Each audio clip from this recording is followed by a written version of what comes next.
Bismillahirrahmanirrahim. Assalamualaikum warahmatullahi wabarakatuh. Kembali lagi di keluarga Kuli Baut. Salam kuku ireng untuk kalian semua yang sedang menyaksikan video ini.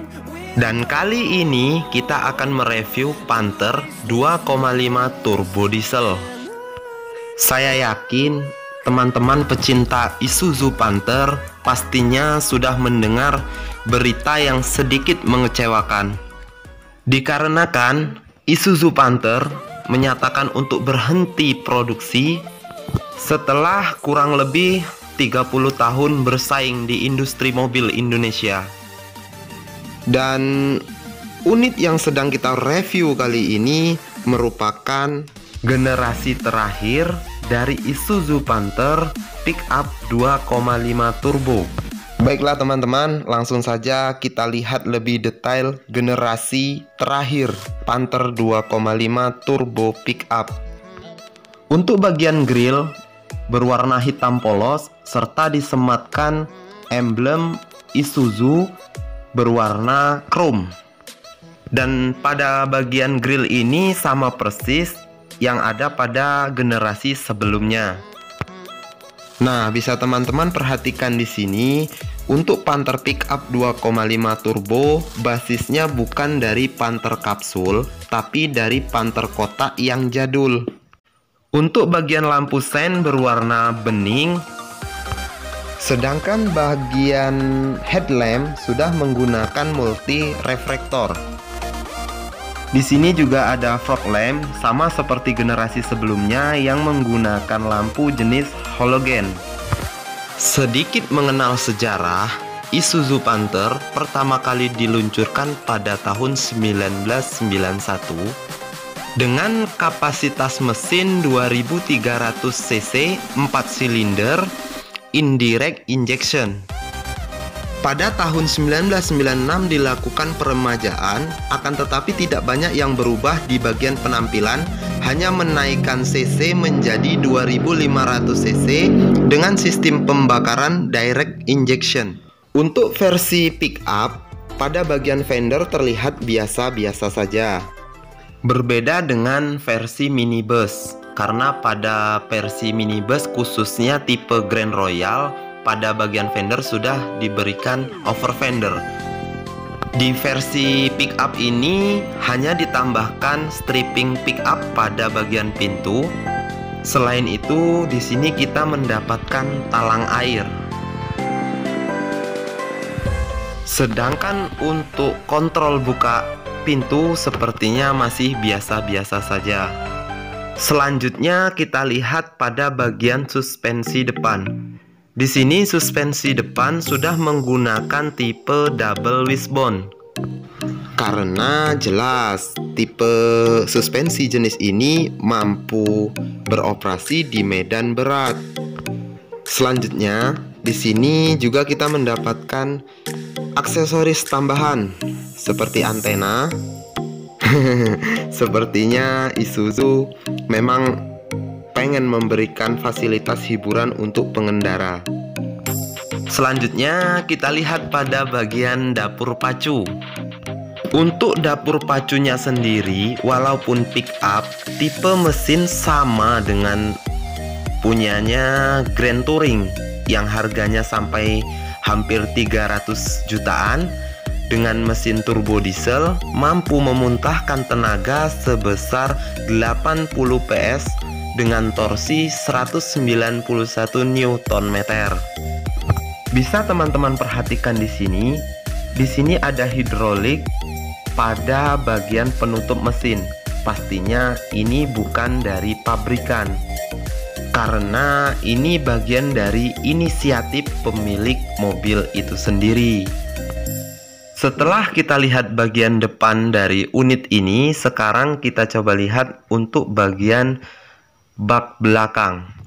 Bisa diperhatikan di sini, pada bagian bak belakang sudah dipasangkan roll bar. Selain ditambahkan roll bar, bisa dilihat di bagian bak untuk lantai serta dinding.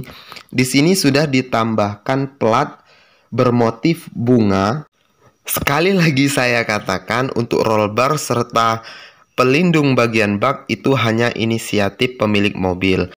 Meskipun unit ini kotor, untuk bagian suspensi belakang masih bisa jelas kita lihat menggunakan pegas daun. Selanjutnya, kita ke bagian belakang. Pada bagian belakang, bisa dilihat di sini pada bagian pintu disematkan emblem Isuzu Turbo.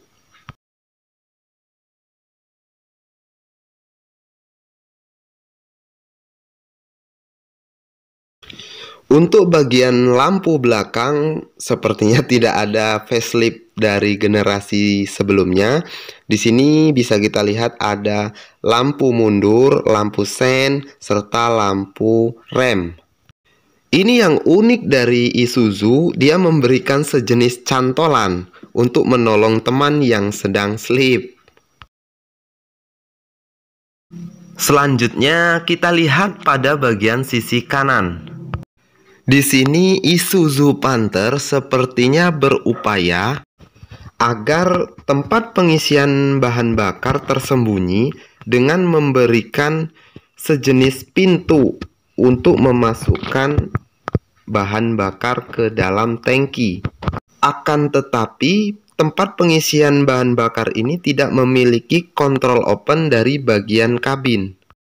Nah, sekarang kita lihat bagian interior dari Isuzu Panther Pickup 2,5 Turbo. Generasi terakhir dari Isuzu Panther yang tidak memiliki adik lagi. Baiklah, kita buka dulu pada bagian pintu. Nah, bisa dilihat di sini. Seperti sama-sama kita ketahui, khususnya pemilik Panther, pecinta Panther, bahwasannya untuk bagian dashboard dari generasi ke generasi tidak ada perubahan.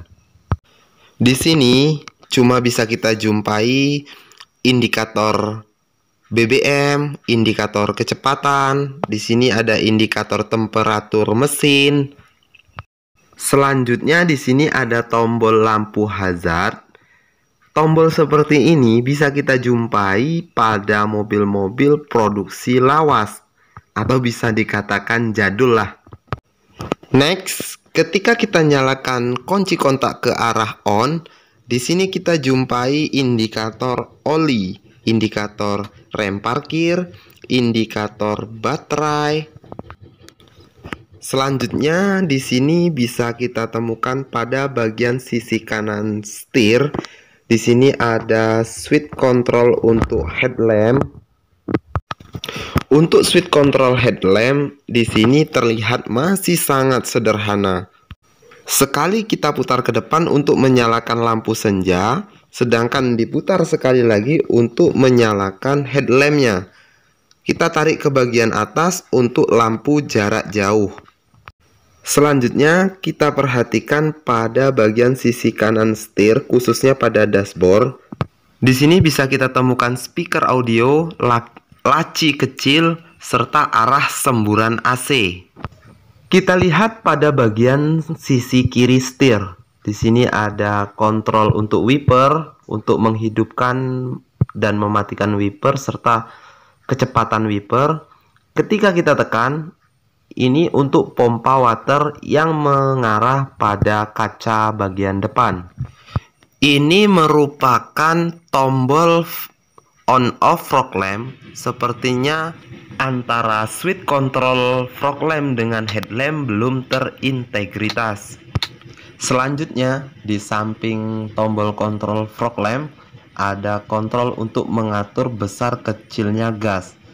Kontrol ini sudah familiar untuk mesin diesel. Untuk bagian rem parkir, sepertinya memang belum ada facelift dari generasi sebelumnya. Untuk sistem AC memiliki dua tombol kontrol, yaitu tombol on-off serta temperatur AC. Di sini juga tersedia laci kecil, mungkin untuk penyimpanan barang-barang berharga yang berukuran kecil. Selanjutnya di sini terdapat konektor untuk sigaret. Nah, untuk bagian audio, Untuk audionya di sini masih menggunakan single DIN. Seperti yang sering saya katakan, untuk audio AC ini tidak didapat dari pabrikan.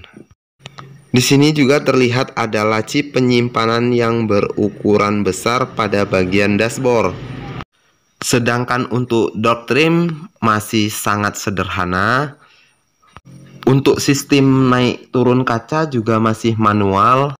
Sedangkan untuk sistem percepatan di sini masih menggunakan transmisi manual dengan 5 percepatan. Untuk bagian kursi kemudi di sini ada kontrol untuk pengatur sandaran kemudi, serta di bawah kursi kemudi ada kontrol untuk mengatur posisi kursi pengemudi. Nah, yang tidak boleh ketinggalan bagian safety belt. Bagian safety belt dipasang di kedua sisi kanan dan sisi kiri.